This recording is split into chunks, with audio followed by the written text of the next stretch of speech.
Good noon to all of you. I am Gopi Derwalia. Today, I, Insia Fatema Alwani and Gayatri Nimawat, we three are going to discuss one of the most famous plays, Waiting for Godot, written by Samuel Beckett. So first, I will discuss what topics we are going to present today.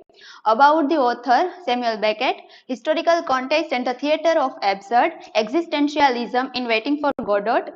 Characters, there are four main characters in this play, Vladimir Estragon, Pozo and Lucky. Major themes of the play, symbols, structure of the play, settings, psychoanalytical reading of the play, and various interpretation of Waiting for Godot like religious interpretation and political interpretation, memory's role in the play and tragic comedy.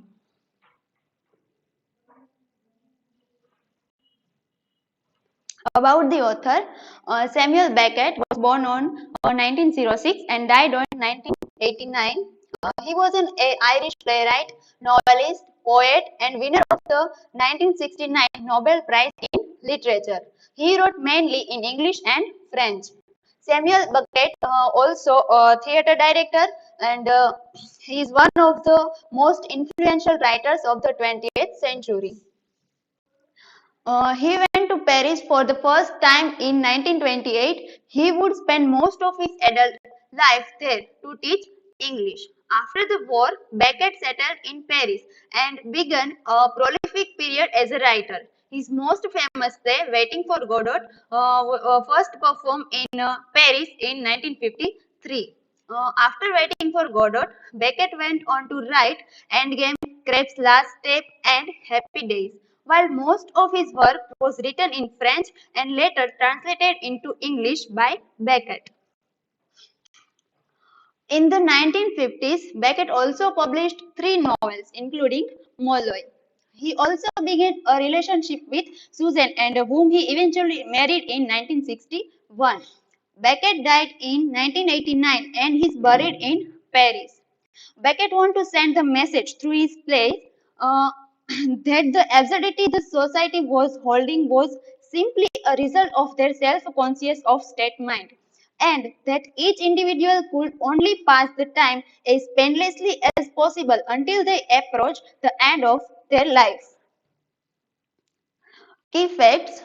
Title Waiting for Godot, author Samuel Beckett. The original French text was composed between 9 October 1948 and 29 January 1949. Type of work, play. Original language, French. Genre, tragicomedy and absurdist fiction. Setting. The time period of the play is unclear and place a country road near a leafless tree. Historical context and the theatre of absurd. Theatre of the absurd refers to a literary movement in drama popular throughout European countries from 1940s to 1989. Absurdist playwright adhered to the theories of French Algerian philosopher Albert Camus. In particular, his essay The Myth of Sisyphus, published in 1942. In this essay, Camus introduces his philosophy of the absurd, in which he argues that man's quest for meaning and truth is a futile endeavor. Existentialism in Waiting for Godot. Waiting for Godot is a highly celebrated existential play. Existential philosophy says that we human beings simply exist in a world that does not have any overarching moral order or meaning. We are not essentially good or bad. We are what we make of ourselves, what we think of ourselves, and we are what we choose to believe. Questions such as life, death, the meaning of human existence, and the place of God in that existence are among them. The theories of existentialism assert that conscious reality is very complex and without an objective or universally known value.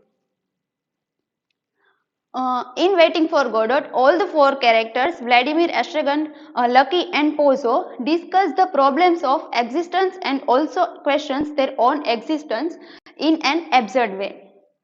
As is shown in the play, they are waiting for one unknown person called Godot and at an unknown place.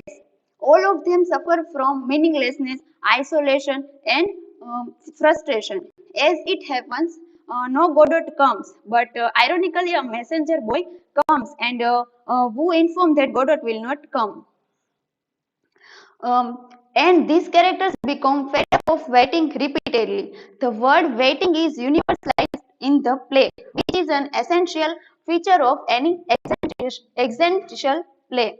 There are several existentialist elements present throughout the play, and one is very evident in Estragon's words: "Nothing happens, nobody comes, nobody goes.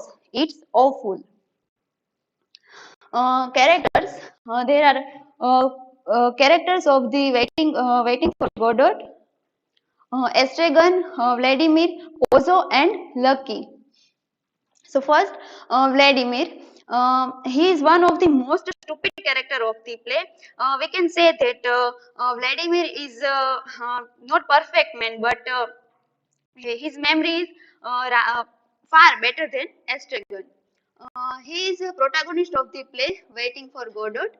We see the absurdity of the human existence through the conversation of both characters, Vladimir and Estragon. Vladimir seems to be the more responsible and mature rather than Estragon. He reads the Bible and tells the stories from Bible. Estragon calls him Didi and the boy addresses him as Mr. Albert. Second is Estragon. Estragon wears boot and bowler hat. He seems weak and helpless, always looking for Vladimir's protection. Vladimir calls him Gogo. He has chronically poor memory. He spends most of his time trying to fall asleep, unless he is sleeping already. They demonstrates how human creates pointless and meaningless events in order to pass time. Next is Pozo. Pozo is very clear and self-absorbed.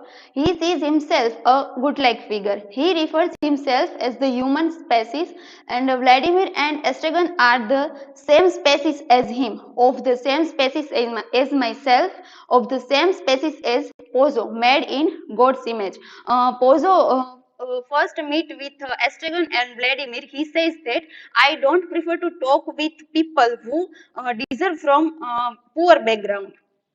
And the fourth and last character is Lucky. He's a slave of Pozo and he follows his order because he wants respect from his master, like humans tries to impress God, to see that we are worth something. So who is Godot in this play? So Godot is a mysterious character of the play, which Vladimir and Estragon are waiting for. They don't really know who he is. They never meet him, but they do know that they want something from him. Godot represents Beckett's pessimistic version of God, an absent savior who never comes to the help of those who are suffering on the earth. So I would like to call Insia Fatima Alwani for further discussion.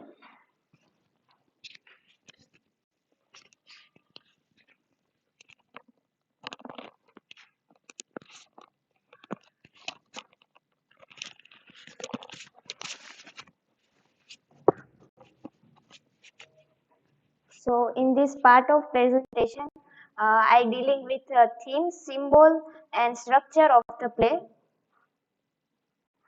So absurdity of existence.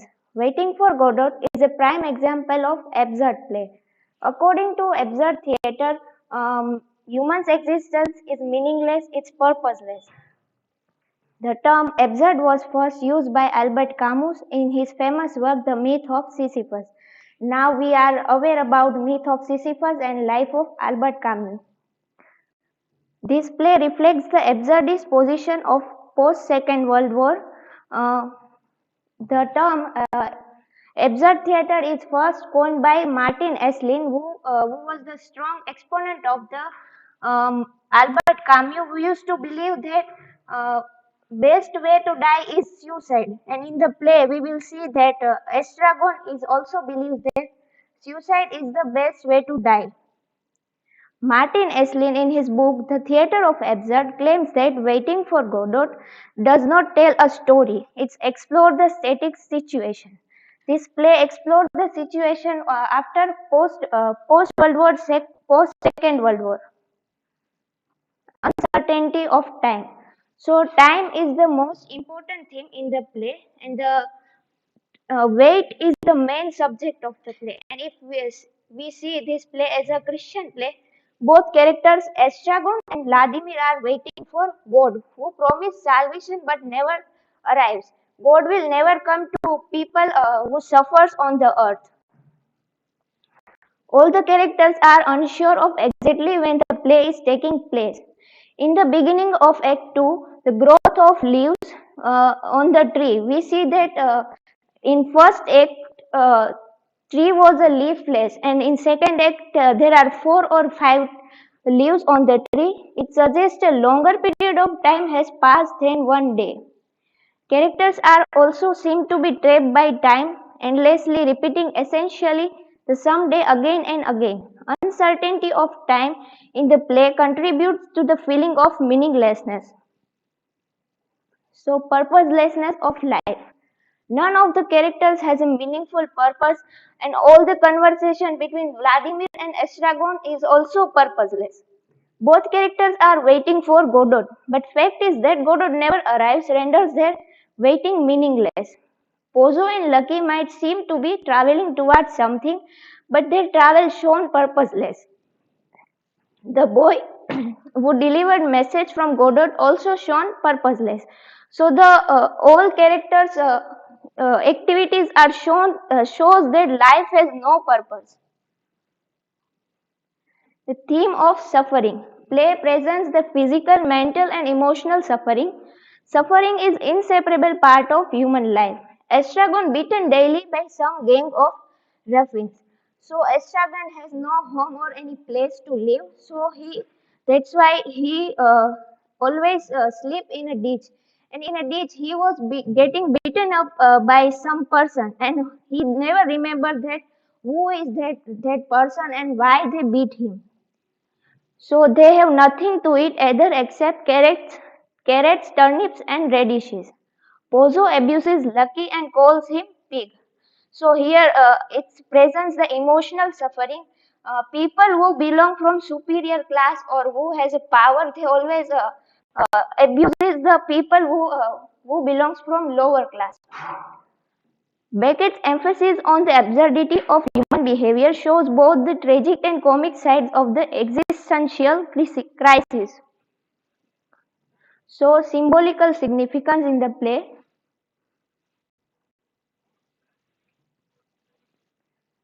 The tree is a main important plot device where both characters are waiting for Godot. Tree symbolize so many things in the play. It symbolizes death because it's related with the Jesus crucifixion. Tree may represents the cross on which Jesus crucified. Or another interpretation is that both characters represent the thieves crucified along with Jesus. They have hope that Godot will come and resolve their problem. In first act, Tree portrays world as barren and lifeless.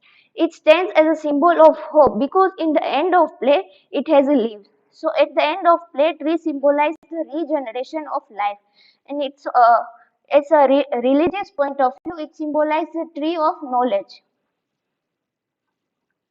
Raw vegetables in the play. So in the first act, when Estragon says that he is hungry, and Vladimir provides him a carrot, and these are the dialogues from text. Is a carrot really a carrot, or is it just what we like to call it? Nothing you can do about it. So they are this carrot is a good comic relief in which both Vladimir and Estragon can't agree on the vegetable. It's a comical situation in the play, and they both are more interested in disagreement of that vegetable, and it's a meaningless conversation in the play. And they both are doing time pass to draw closer time when Godot will arrive and solve their problems. At first, they were bickering over the way the carrot tastes. They are referring to the same thing. It doesn't really matter who is right and who is wrong. So here he says, is a carrot really a carrot or something else? So we sometimes put a label on things, but that is not necessary. It's always true. Hats and boots. So each characters wear hat in the play. Hat represent thinking and inner conflict. Vladimir and Astragon exchange their hat with many times. There is no logical reason to this action, but it shows humor. And boots symbolize the daily life struggle. It also symbolizes the struggle of Astragon. And Astragon is the most affected by boots. He takes off and putting again them on. The bag. Lucky carries a bag. He doesn't put the bag down except when Pozo orders him to do something. This action shows the human tendency of enslavement and burden which are unnecessary. The relationship between Pozo and Lucky is shown as a capital and labor, master and slave. So bag symbolize the burden of time. The rope. Lucky is a slave. He tied with rope, holding both master and slave. This is the symbol of distance between the god and his slave. When Astragon and Vladimir tries to hang themselves with a cord, it breaks. They remind themselves tomorrow that they need to bring a rope. The slave is unable to escape because of this rope that bond them together. So, structure of the play. When we study Macbeth or any classical play, it has a triangle structure, but it's not a classical play, it's a modernist play. An absurd play has a circular structure of the play. Traditional play, in contrast, has an introduction of the characters and the exposition of them. There is a statement of the problem of the play in relation to its setting and characters. So furthermore, in a traditional play, the characters are developed and gradually we come to see the dramatist worldview. The play then rises to a climax and there is a conclusion. This type of a development is called a linear development.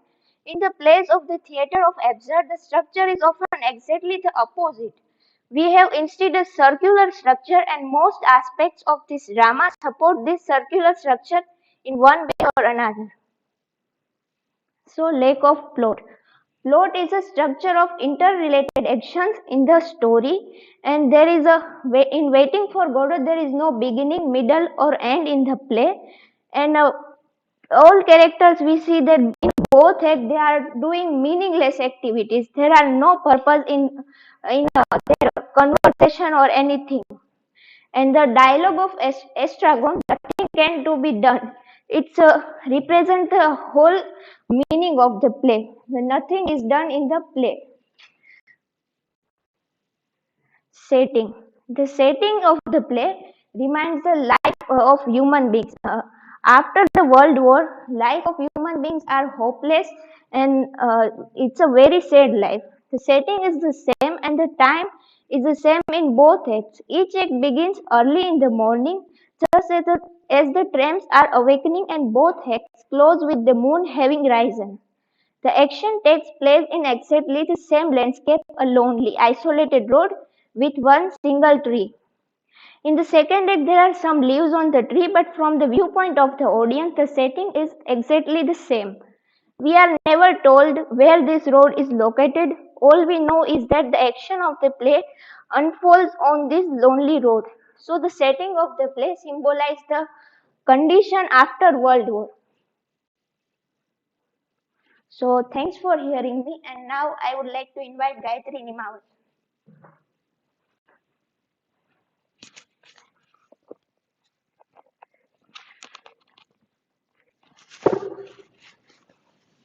So, on the reading of psychoanalytical, waiting is mere interpretation of Sigmund Freud's ideology of mind, and Freud says in his essay Interpretation of Dreams that how dreams reflect our mental personality. Here we found various situation, and we could find the psychoanalytical reading through that situation. Like Nightmare of Estragon contain flashback and horrific event that has happened in Vladimir and Estragon's life. Then other is it reflect that Estragon suffer with the post traumatic stress disorder. Then other is Freud talks about jagged thoughts, breaks and pauses. Likewise, Vladimir lost in his thoughts. He takes long pauses and cannot complete his sentences. We could find the various and so many pauses in this entire play. This shows that his mental personality is brutally affected due to the World War II. Then Vladimir represents a mental decay in the head. He constantly knocking on his head, which is symbolic of thinking. Then, in the essay of Anatomy of Mental Personality, Sigmund Freud was discussing about the three part id, ego, and superego. We could find in this play also by various characters, like Estragon symbolized the id, Vladimir symbolized the ego, and Godot symbolized the superego. Estragon behaves with his impulses throughout the play as id does. Here we can find id, ego, and superego.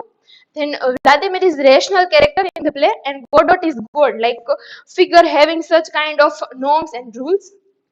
Then we can find numerous interpretation in this play, like ethical, existentialism, absurdity, postmodernist, religion, and political. We discuss religious interpretation and political interpretation of this play. Religious interpretation posit Vladimir and Estragon as humanity waiting for the elusive return of a savior. An extension of this makes Pozzo into the Pope and Lucky into the faithful. The faithful are then viewed as a cheaper of God cut short by the human intolerance. The twisted tree can alternatively represent either the tree of death, the tree of life, the tree of Judas, or the tree of knowledge. Then political interpretation, especially by the two character, we could find the political interpretation by Lucky and Pozzo. So political interpretation also abound. Some reviewer hold that the relationship between Pozzo and Lucky is that of a capitalist to his labor. This Marxist interpretation is understandable given that in the second act Pozzo is blind to what is happening around him, and Lucky is mute to protest his treatment. And one another interesting interpretation is that Lucky's name is Lucky, but he is not lucky throughout the play. But if we reading it deeply, then we could find that he is the most lucky guy in the play. That Lucky received his name because he is lucky in the context of the play. Since most of the play is spent trying to find things to do to pass the time. Lucky is lucky because his actions are determined absolutely by Pozzo. Pozzo, on the other hand, is unlucky because he not only needs to pass his own time but must find things for Lucky to do. Then memory's role in the play. I want to add one thing that in the yesterday's expert class, Dr. Vinod sir also referred this play, Waiting for Godot by Samuel Beckett, and he said that this type of play are representing the world is endless. Everything is upon us. We do whatever we want to do. Everything is upon us. World is endless. Then here is the memory role in the play. Uh, it might seem strange to the readers why the characters can remember far back into the past but not what occurred yesterday. We could find in this play this that every character is forgetting in sometimes, in few times. And from playing with the mind of the characters, every yesterday just another normal day because of the memories that are randomly cleared. There is no progression in the play. That's why they are stuck in an unending cycle of action. They wait for Godot every day at the same spot. They play the same games and ask similar questions, which in turn repeats every day they spend together. Then this is a tragicomedy, and we could find by various examples also in this play. Fletcher, in his preface to the Faithful Shepherd, he defined the term of tragicomedy, that a tragicomedy is not so called in the respect to mirth and killing, but in respect it wants death, which is enough to make it no tragedy. Shakespeare's Cymbeline and The Winter's Tale may also be categorized as tragicomedy. The English edition of Waiting for Godot, published in 1956, described the play as a tragicomedy in two acts. All musical devices are employed to create laughter in such a tragic situation of waiting. And the other examples of tragicomedy in the text: when Esteban says, "Let's go," and Vladimir says, we cannot. And Esteban replies, "Why not?" Vladimir says, "We are waiting for Godot." They do not move.